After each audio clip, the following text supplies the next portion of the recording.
Sampai ada komisaris yang digaji pakai duit rakyat, komisaris Pertamina, berani ngomong kadrun.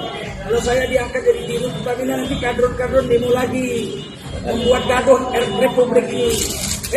Cina sama dengan Ahok. Cina yang ceboknya pakai kertas. Kita lupa ya, Nabi Isa AS itu juga lahir di gurun, teraniaya gara-gara mulut satu keturunan Cina juga. Sekarang Anda itu narapidana. Syukur Anda masih diterima tinggal di Indonesia. Dan syukur Anda itu bisa jadi komisaris utama Pertamina tanpa surat SKCK dari polisi. Aku orang Indonesia, orang Cina aja. Kakekku dari Cina, iya. Ini mana yang ngomong aja loh. Kadrun itu singkatan dari kadal gurun. Kita disebut kadal gurun. Ulama-ulama kita dipanggil Ustadz Kadrun. Kita nggak pernah memanggil pendeta mereka sebagai pulang kau ke gurun pasir Arab sana, naik onta kau. Jangan kau naik kapal terbang, itu buatan kafir. Jangan naik kereta api, buatan kafir. Jangan naik mobil, itu buatan kafir. Jangan naik motor, itu buatan kafir. Pulanglah kau ke Mekah, naik onta, minum pipis onta. Kadrun. Banyak kader Gerindra yang menyerangnya dengan isu SARA. Itu siapa yang menyerang Ahok dengan isu SARA? Kita mau nanya namanya siapa, jabatannya apa, kapan, di mana, apa yang disampaikan. Saya belum pernah nengok Cina kerasukan setan. Kelas glodok. Di berbagai kasus dia membebani Bapak, udahlah kalau utang budi kasih duta besar. Atau angkat jadi preskomnya Podomoro lah, lobbyin, pasti bisa itu. Dia lebih kasar bilang saya. Kok nggak ada? Itu Badan Kehormatan memproses. Terus si Pras itu apa nggak rasis? Bilang saya pedagang gelodok.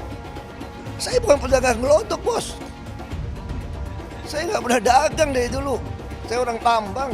Dari bapak kakek saya orang tambang, nggak pernah dagang di gelodok. Apa nggak rasis? Emang hubungan gelodok nggak apa sama saya?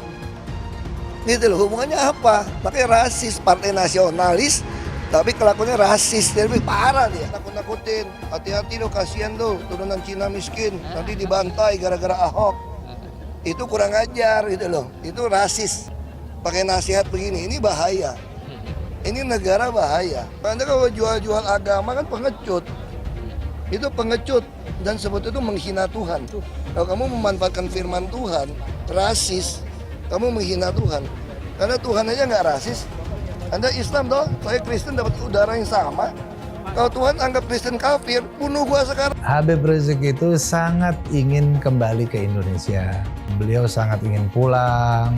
Jadi Habib Rizik itu bukan karena dia lari dalam hukum, chat mesum, takut di penjara dan lain-lain. Beliau wajib untuk mencegah itu. Nah, salah satu caranya ya beliau memilih untuk hijrah sementara. Menjaga Indonesia daripada arogansi Ahok, dan Habib Rizik berhasil untuk mengalahkan Ahok. Siapa yang pergi, siapa yang mulangin? Yang pergi sendiri, pulangin gimana sih? Emangnya kita yang ngusir kan enggak? Mau pergi sendiri kok. Kita ribet memulangin, kan begitu. Jadi baiknya pulang sendiri aja, Pak? Iya, pulang sendiri aja, nggak beli tiket baru gue beliin. Ada Muldoko melecehkan betul. Dia bilang kalau Habib Rizik nggak punya uang, saya ongkosin. Anda punya uang berapa? Mau pulangin Habib Rizik? Bukan Anda doang yang punya uang. Uang Anda nggak laku untuk Habib Rizik. Kan hati-hati. Ini neo PKI udah mulai nunjukin batang hidungnya, betul? Nah, kemarin kita lihat bagaimana ulama kita diperlakukan, imam besar Habib Rizik Syihab diperlakukan sedemikian rupa. Tapi kita sebagai murid beliau, pecinta beliau, demi Allah kita nggak terima, saudara. Kenapa demikian? Karena bagi kita ini bukan urusan pribadi. Ini urusan darah daging Rasulullah. Ini urusan ulama pejuang syariat Islam yang diperlakukan sedemikian rupa karena kegigihannya dalam perjuangan, saudara. Ya sama kayak pilkada lah. Nggak ada Ahok kan nggak ada yang ribut kok jadi gubernur gitu. Tiba-tiba kamu datang dibikin saya ribut gitu kan. Apa ada lu kita jadi masalah gitu. Alasannya ngomong kasar, ngomong apa, bukan. Masalah transparansi saja kamu nggak suka. Ngomong apa adanya kamu nggak suka. Kadrun mau demo. Mau bikin gaduh lagi Republik ini gitu loh. Kan tadi mereka udah bangun satu budaya yang datang ribut ini dianggap pengacau. Kan kita kan harmoni nih. Pertamina udah aman-aman, nyaman-nyaman kok masuk komun nih, brengsek satu nih. Ahok mengganggu keharmonisan. Ahok itu sama saja membuat kekacauan, kekisruan. Kalau nggak ada Ahok kan nggak ada yang ribut. Jadi good corporate governance itu bukan cuma ngomong, meneriakkan akhlak gitu loh. Ini kita mau lakukan akhlak, kenyataannya kan nggak benar gitu. Mas, Ahok lagi dibully, Mas. Hah? Siapa yang bully? Ya itu biasa, umat nomor togel. Oh, maklumlah mereka sirik. Nasib Ahok moncer jadi bos Pertamina. Lah, nasib junjungan mereka apes, turun kena kasus pecat esek-esek. Ini bukan orang yang tidak dikenal, tapi ini pasti orang suruhan. Teman-teman bisa lihat jelas, masa orang gila bisa main gitar, kemudian bisa main komputer. Saya sependapat dengan Syekh Ali Jabir dan teman-teman lain, ini pasti suruhan. Tidak mungkin. Ya, apalagi saat ini kita mengkhawatirkan hadirnya antek-antek PKI di tengah-tengah kita. Ulama adalah pewaris Nabi. Saya hanyalah orang yang diberi petunjuk oleh Allah Subhanahu wa Ta'ala. Dari kekafiran, dari kegelapan hidup, Allah berikan hidayah Islam. Dan sejak saya masuk Islam, sampai hari ini tidak pernah berhenti menegakkan Islam. Terlalu banyak munafik di negara ini. Tidak mungkin cecunguk ini melakukan tindakan kalau tidak ada yang suruh. Mungkin sasarannya di bagian leher atau dada, saking padahal orangnya kurus, masih muda, mungkin antara 23, 24 tahun. Mohon maaf, bukan orang biasa, orang terlatih, sangat kuat. Padahal dia kurus, kalau saya tahan dia pakai tangan, dia udah mungkin bisa bergerak. Tapi fisik yang begitu kecil, kurus, bisa memiliki kekuatan. Sedikit gangguan jiwa, saya tidak percaya karena saya merasa apa yang terjadi ini, mohon maaf, bukan masalah gangguan jiwa, tapi betul-betul anak itu terlatih.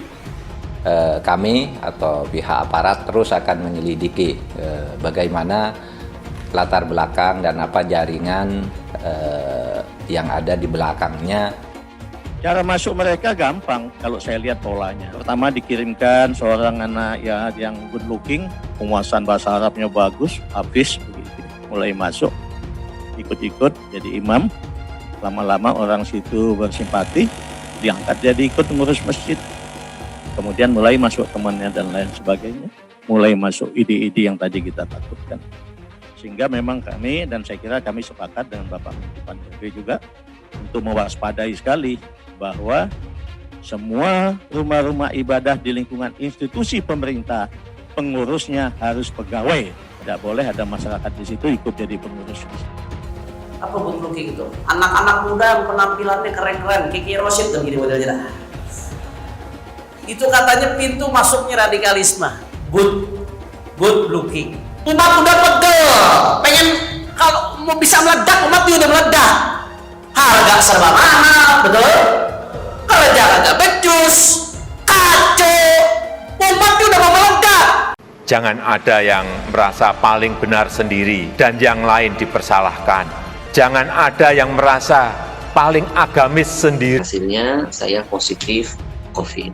Dan hasilnya saya positif COVID. Dan hasilnya saya positif COVID. Pancasila Soekarno, ketuhanan ada di pantat. Anak Tuhan dari mana? Kalau Yesus anak Tuhan, bidangnya siapa? Besok di seluruh wilayah Indonesia kami katakan Padahal dia minoritas. Dia mulai tahu pertama kafir, kedua goblok. Kitab Bible Kristen itu bohong. Saya bukan mengatakan Bible Kristen fiksi. Bible Kristen itu palsu. Karena di salib itu ada jin kafir. Karena di salib itu ada jin kafir. Karena di salib itu ada jin kafir. Haleluya. Kemudian na'udzubillah min dzalik.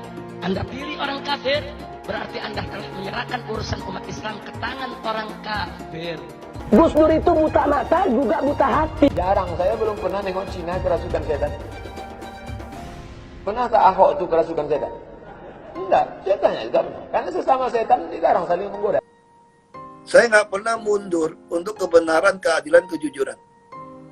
Dan peri kemanusiaan, gue nggak pernah mundur. Dan gue nggak pernah takut juga sama lu.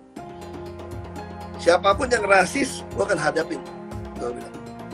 Karena rasis itu dia berperi kemanusiaan. Karena saya ditanya dulu kan, kamu nyesel nggak statement kamu di Pulau Seribu sehingga mesti masuk penjara? tidak menyesal.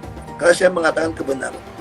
Kalau itu ada ormas yang seperti itu ya kita gebuk, kita tendang. Sudah jelas itu. Jangan ditanyakan lagi.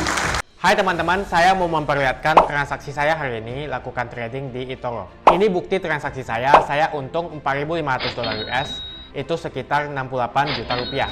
Semua keuntungan bisa saya dapatkan dengan fasilitas copy trading di eToro. Kalau saya bisa, kalian juga bisa guys. Oke, itu yang mau saya tunjukkan. Like video ini sekarang juga dan gunakan link di kolom deskripsi, maka kalian berhak dapat bonus kalian.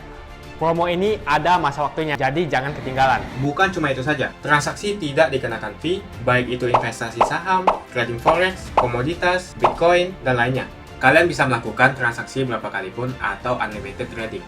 Dan tidak ada fee sama sekali. Jika transaksi di tempat lain sudah berapa fee-nya. Setelah nonton video ini, ayo bergabung dengan eToro hari ini, gratis dan tidak ada minimal deposit. Pastikan kalian menggunakan link di kolom deskripsi untuk mendapatkan welcome bonus. Kalian bisa menggunakan bonus $100.000 di akun virtual untuk latihan. Bukan cuma itu, kalian akan dapat kelas trading online gratis senilai 3 juta rupiah atau $200 jika kalian deposit di bulan ini. Selamat menonton guys, enjoy! Hai semua, dengan saya Jonas Leong. Terima kasih banyak buat kalian penonton setia yang selalu menonton di channel ini. Saya secara personal sangat menghargai waktu kalian. Dan saya sudah menganggap kalian sebagai family karena kalian selalu support di channel ini. Bagi kalian yang selalu menuliskan opini kalian di kolom komen, saya baca komen kalian satu persatu. Saya baca komen kalian untuk mengetahui opini kalian, tanggapan kalian, dan masukan kalian sangat berguna untuk video selanjutnya. Terima kasih banyak buat kalian yang selalu menekan tombol like di awal video. Video seperti ini membutuhkan waktu dan juga research.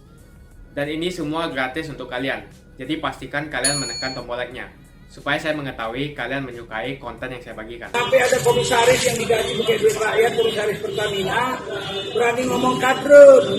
Kalau saya diangkat jadi dirut Pertamina, nanti kadrun demo lagi, membuat gaduh Republik ini. Dilindungi, demo boleh, kami demo bersih, rokok gak diinjak. Hasilnya dia jadi narapidana karena terbukti inkrah di pengadilan menghina agama. Sekarang hina lagi kadrun. Apa maksudnya kadrun yang demo dia kemarin? Termasuk saya kadrun. Saya ini bukan kadrun, saya tidur. Cina, burung saya, tidur. Sama dengan Ahok, bedanya dia Cina yang ceboknya pakai kertas. Saya Cina cebok pakai air. Itu aja. Jadi nggak usah menghina-hina kadrun ente. Lebih banyak gurun pasir di Cina, 5 gurun pasir. Di Arab 1 cuma Sahara gurun. Ente lupa ya, Nabi Isa AS itu juga lahir di gurun. Tolong Pak Jokowi, luruskan ini orang yang digaji pakai duit pajak kami ini.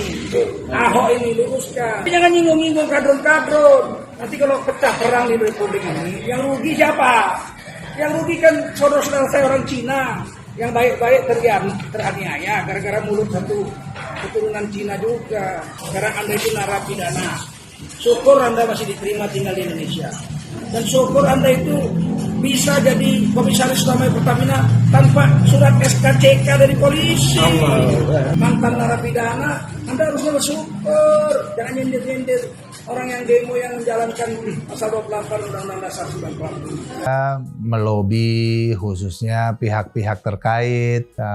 Kita minta supaya pemerintah Indonesia memulangkan Habib Rizik, anggota DPR sebagai perwakilan rakyat, mengurusi rakyat Indonesia. Ada rakyat Indonesia yang dicekal di Saudi Arabia, nggak boleh keluar, nggak boleh pulang ke negerinya. Ini ada apa? Nah, sedangkan yang kita tahu, pemerintah Saudi nggak pernah punya kepentingan dengan Habib Rizik. Cabut cekalnya, minta untuk cabut kembali cekalnya supaya bisa pulang. Kalau Habib Rizik saja masih bisa dikerjai seperti itu, bagaimana orang Indonesia yang lain yang di luar negeri? Ya, itu termasuk pembiaran, itu pelanggaran hak asasi manusia. Jadi Habib Rizik itu dia dicekal bukan karena dia lari dalam hukum, bukan karena dia juga lari dalam urusan takut di penjara dan lain-lain, tidak ada sama sekali. Nah, tapi yang beliau lihat di sini adalah bahwa perlakuan semena-mena, kemudian kriminalisasi sampai Habib Rizik itu dihujani berbagai macam tuduhan-tuduhan sampai 16 kasus. Diciptakan kasus sampai 16. Itu kasus-kasusnya aneh-aneh. Ya pokoknya dicari-cari, bahkan dibuatkan aneka macam kasus. Nah yang seperti ini tentunya ini kriminalisasi. Nah Habib Rizik tidak takut.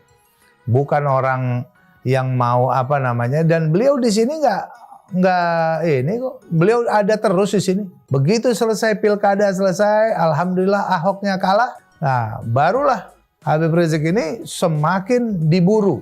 Tapi juga wajib mencegah daripada kriminalisasi, kezoliman terhadap dirinya. Beliau nggak salah tapi dicari-cari kesalahan-kesalahan, chat mesum dan lain-lain. Semuanya adalah dalam rangka kriminalisasi. Nah beliau kalau misalnya melepaskan diri dalam kriminalisasi seperti itu, ya berarti nggak fair. Nah, beliau juga harus mencegah kezoliman, baik itu kezoliman kepada dirinya ataupun juga kezoliman kepada orang lain. Beliau wajib untuk mencegah itu. Nah, salah satu caranya untuk melanjutkan perjuangan, ya beliau memilih untuk hijrah sementara.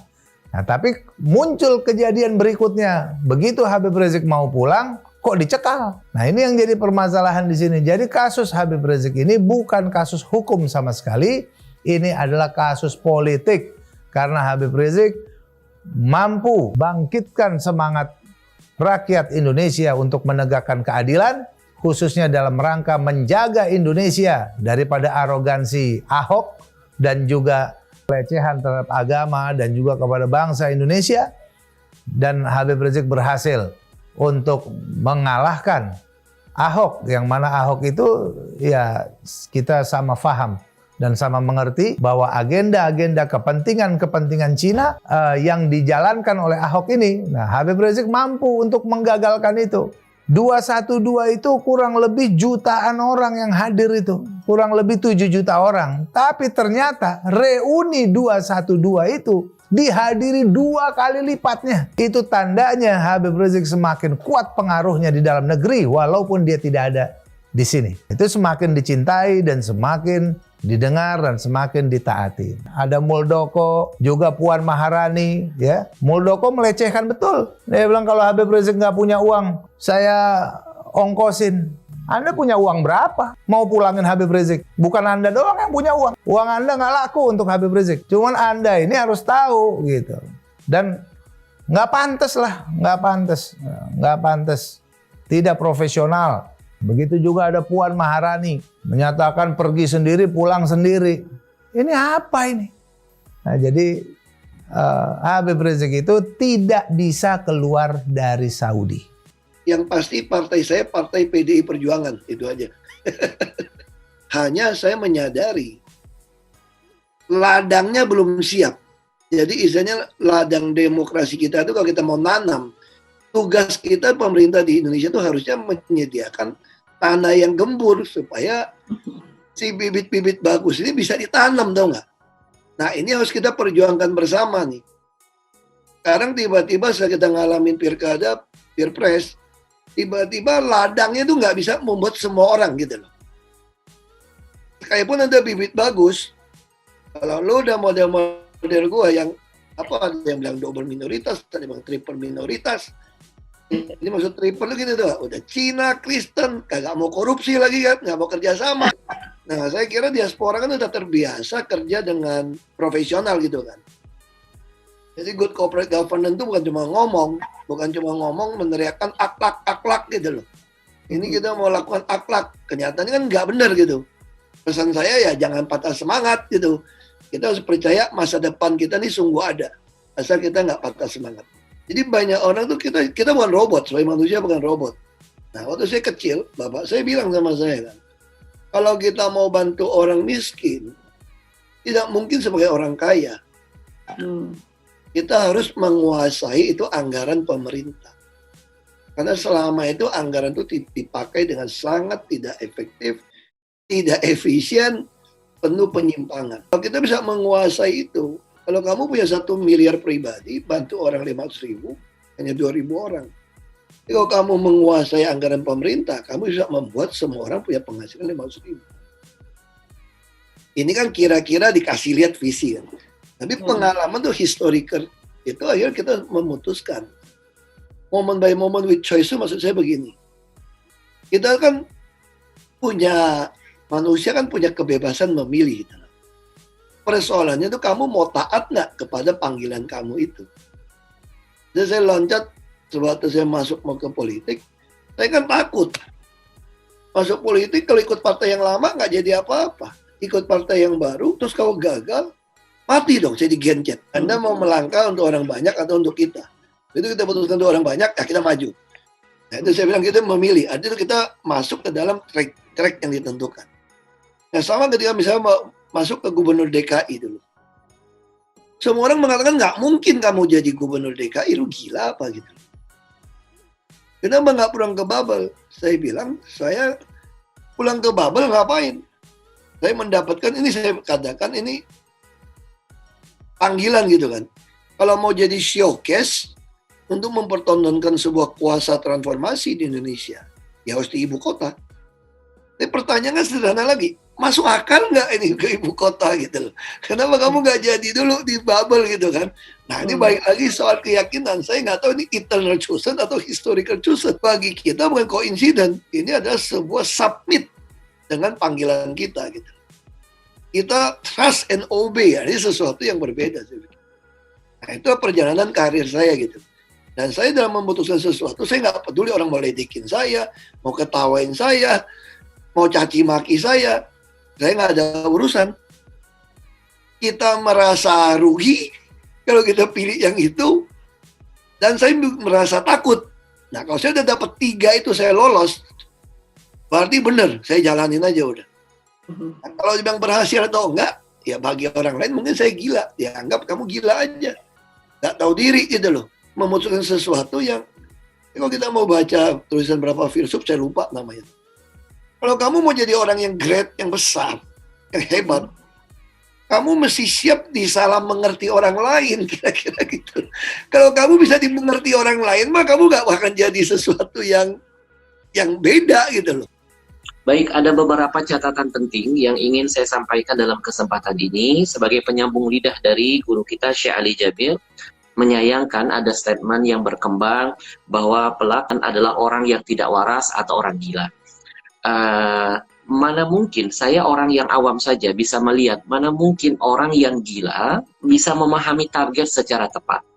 Kemudian dia sempat membaca situasi keadaan. Kalau seandainya dia tidak waras dan atau katakanlah orang gila, pasti dia akan memilih target yang ada di depan matanya. Itu watak orang gila. Kenapa dia harus jauh-jauh mengejar Syekh Ali Jabir yang sedang berada di panggung, yang sedang bertausiah? Langkah ini, tindakan ini hanya bisa dilakukan oleh orang-orang yang waras otaknya, yang pintar strateginya. Dan ini pasti, seperti yang tadi Syekh bilang, ini pasti orang-orang terlatih. Maka saya menyimpulkan, ini bukan orang yang tidak dikenal, tapi ini pasti orang suruhan. Maaf, saya baru dapat gambar. Teman-teman bisa lihat jelas? Masa orang gila bisa main gitar, kemudian bisa main komputer, bisa bawa motor, bisa selfie-selfie. Ada apa dengan negeri ini? Saya sependapat dengan Syekh Ali Jabir dan teman-teman lain, ini pasti suruhan. Tidak mungkin, ya, apalagi saat ini kita mengkhawatirkan hadirnya antek-antek PKI di tengah-tengah kita. PKI paling nggak suka dengan ulama, PKI nggak suka dengan agama, PKI nggak suka dengan majelis taklim, PKI nggak suka dengan pesantren, PKI nggak suka dengan guru-guru ngaji. Para jamaah, jangan sampai ini terulang untuk kedua kalinya. Siapapun penceramahnya yang istiqamah di jalan Allah, hadir di tempatmu, mengisi di masjidmu, di pengajianmu, tugas kita harus menjaga ulama kita. Kalau kita tidak bisa menjadi ulama, paling tidak kita menyiapkan tenaga, pemikiran untuk menjaga ulama kita. Karena kalau presiden hari ini meninggal, besok rebutan orang jadi presiden, penggantinya. Tapi kalau ulama ini hari wafat, 10 tahun, 20 tahun, apalagi seperti Syekh Ali Jabir yang cita-citanya begitu dahsyat, belum tentu 10 tahun, 20 tahun lagi, ada orang-orang ulama seperti beliau dan yang lainnya. Maka tugas kita sekali lagi saya mengajak teman-teman jaga, lindungi ulama-ulama kita. Saat itu baru mulai acara, dan sebenarnya acara ini belum saya mulai berceramah, maksudnya belum masuk ke materi inti. Baru saya masih interaksi dengan jamaah ketika saya melihat tulisan di spanduk di acara ada wisuda, tak hafiz. Saya minta siapa wisuda dan wisudawan, mohon ada salah satu anak bisa naik ke panggung dan saya ingin tes bacaannya. Naiklah seorang anak perempuan usia 9 tahun, hafal 3 juz, dan saya pimpin dia untuk membaca suratul Fatihah sampai saya memperbaiki bacaan. Dan kebetulan posisi anak itu di samping kiri saya, bukan di sebelah kanan saya. Begitu dia selesai dan saya pimpin bacaan yang benar seperti apa, saya minta dan tawarkan, Ananda mau hadiah apa? Kemudian dia masih kayak bingung gitu. Udah, tanya aja bunda, kita hadiah apa sama saya? Mau sepeda, mau mainan, mau HP. Sampai dia mundar-mandir antara saya sama ibunya. Terakhir, dia berkeinginan mendapatkan hadiah umrah. Belum sampai terucap apa yang saya ingin sampaikan kepada dia sebagai hadiah. Saya minta, boleh nggak bunda pinjam HP-nya? Saya mau foto sama anaknya buat kenang-kenangan. Ternyata HP bunda ini agak sedikit full data-data, jadi tidak bisa dipakai untuk foto lagi. Makanya saya interaksi dengan jamaah.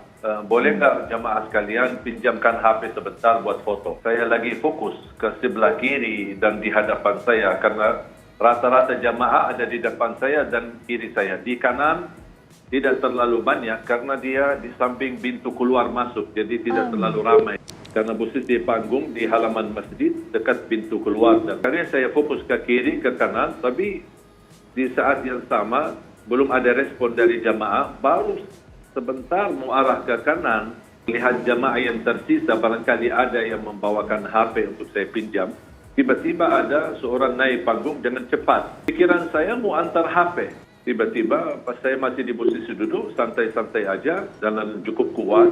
Kemudian saya berusaha membangun tapi sudah terlanjur. Mungkin sasarannya di bagian leher atau dada, tapi karena saya ada sedikit bergerak, bukan karena saya punya kelebihan atau hebat di bagian tangan saya.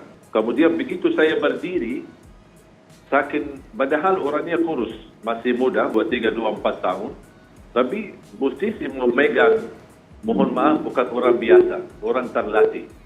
Artinya cara tusukan itu sangat kuat. Padahal dia kurus. Kalau saya tahan dia pakai tangan, dia tidak mungkin bisa bergerak. Tapi fisik yang begitu kecil, kurus, bisa memiliki kekuatan hampir 7 dan 8 cm. Ketika saya bangun, masih posisi dia menahan. Tapi ketika saya bergerak cepat, patah. Sambil yang sudah patah masih tersimpan di dalam. Baru ketika saya berdiri, saat itu saya belum merasa ada pisau. Pas saya melihat ke kanan saya keluarkan pakai tangan kiri. Kemudian saya lepas, kemudian cukup berincar di baju dan di tangan. Saya tidak pernah memperhatikan setiap titik pasti ada aparat keamanan. Polisi maupun security maupun panitia di luar masjid maupun di dalam masjid. Bahkan setiap titik kami tausiah ada kepala polisi setempat, apa itu Polres atau Kapolsek yang hadir di dalam masjid untuk ikuti acara tausiah itu. Ya, kecuali titik kejadian ini sama sekali tidak ada aparat keamanan di dalam maupun di luar, sama sekali tidak ada. Alhamdulillah saya tidak punya orang memusuhi saya. Selama 12 tahun saya berdakwah di Indonesia, alhamdulillah selalu menjaga perasaan hati orang yang muslim, non-muslim. Selalu saya menjaga kedamaian. Justru saya memimpin umat untuk menjaga kedamaian, kebersatuan, saling mencintai, saling menghormati. Dan silakan periksa semua ceramah saya. Tidak ada kekerasan, tidak ada unsur saling menyalahkan, saling menjatuhkan. Termasuk berbeda pendapat pun saya patuh dan menghormati perbedaan di antara kita. Hai teman-teman, kalian sudah membuka akun untuk melakukan investasi atau trading? Jika belum, membuka rekening di Toro gratis loh. Bahkan cuma butuh 5 menit saja. Cepat dan simple. Dan semua bisa dilakukan secara online. Sampai saat ini ketika kita mau melakukan investasi saham atau trading forex, kita masih menggunakan cara yang kuno. Seperti kita menelpon banker atau broker yang melakukan atau mengeksekusi transaksi kita. Tapi apakah kalian tahu di Toro kita membeli saham atau forex, kita cuma login, lalu memilih apa yang kita mau, lalu masukin angka berapa banyak yang ingin kita beli, lalu tinggal klik. Sesimpel itu. Sampai saat ini kita bingung mau investasi saham luar negeri, trading forex, komoditas, dan cryptocurrency di mana tepatnya. Kita bisa transaksi semua trading ini di eToro. eToro merupakan one-stop shopping. Sampai saat ini kita membayar fee di setiap transaksi kepada banker atau broker. Setiap kita melakukan transaksi jual beli, biasanya kita dipotong fee oleh platform kita. Kalau dalam 1 bulan kalian melakukan transaksi 1 kali, mungkin tidak terasa. Coba kalian melakukan trading sebanyak 100 kali. Sudah berapa fee-nya? Misalnya kalian membeli saham Google dengan fee per transaksi $10. Jika kalian membeli saham Google 10 kali, maka fee transaksi sudah $100. Belum lagi kita akan dikenakan fee ketika kita menjual saham itu. Itulah sebabnya saya memilih eToro, karena tidak ada fee sama sekali. Saya ulangi, di eToro tidak ada fee sama sekali ketika kalian melakukan transaksi. Dan yang kedua, kalian bisa melakukan unlimited trading atau trading sebanyak apapun. Ya, kalian bisa melakukan trading 10 kali, 100 kali, 1000 kali dalam sehari tanpa dikenakan fee. Jadi berapa banyak uang yang kita hemat dari fee saja. Sampai saat ini ketika uang dana kita dikelola oleh manajer keuangan, terkadang kita tidak diberitahu ketika akan melakukan transaksi. Bahkan investasi kita dipotong biaya. Dan kita dibikin bingung karena kurangnya transparansi. Kita juga bingung memilih investasi manajer yang bagus untuk mengelola investasi kita. Alhasil, investasi kita bukannya untung malah rugi. Bahkan yang lebih ekstrim, kita tertipu oleh manajer investasi yang ilegal. Tapi apakah kalian tahu di eToro ada fasilitas yang namanya copy trade, di mana kita bisa menduplikasikan investasi atau trading yang dilakukan oleh trader profesional. Semua data terbuka dan transparan dan kita bisa melihat performance sampai 10 tahun yang lalu. Dengan fasilitas ini, kamu tidak usah lagi menelpon manajer keuangan kamu untuk melakukan trading. Atau pusing investasi kamu merugi dikelola oleh manajer keuangan. Di eToro, kita bisa memilih investor profesional yang sesuai dengan yang kita sukai. Dan di eToro banyak sekali profesional investor yang keuntungannya di atas 50%. Bulan ini saya profit 140%. Jika kalian ingin profit seperti saya, kalian tinggal menggunakan fasilitas copy trade. Jadi ketika saya profit, maka otomatis kalian akan mendapatkan profit.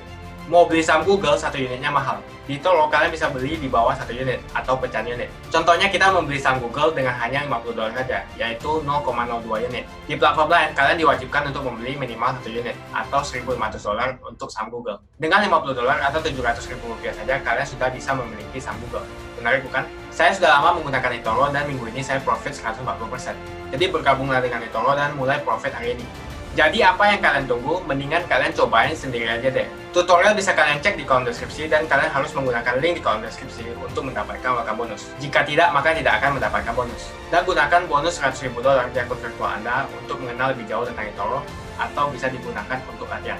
Bukan cuma itu, kalian akan dapatkan kelas trading gratis yang nilainya Rp3 juta jika kalian deposit di bulan ini. Kasih banyak buat kalian yang nggak skip dan nonton video ini sampai habis. Saya secara personal sangat menghargai waktu kalian.